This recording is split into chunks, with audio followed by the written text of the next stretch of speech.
All right, we want to find the missing sides, x and y in this case.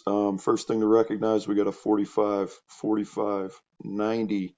And so that leaves my side ratios to be 1 to 1 to root 2. So first thing I recognize is they give me one of the legs. So this is one of the legs.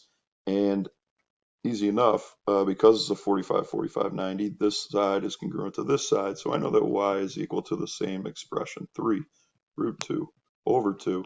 Done with that part.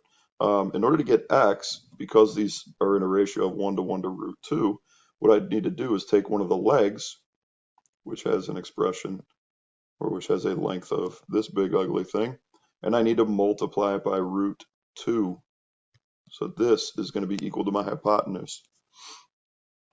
When I multiply here, we can really just treat this as multiplying fractions. So I multiply across, so I get 3 root 2 times root 2 over 2.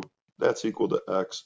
Root 2 times root 2 is just root 2 squared. Root 2 squared is 2. Root 2 squared is just 2. So 3 times 2 in the numerator,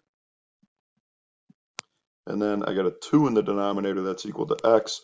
Simplify, and x, after all that big mess, is just 3.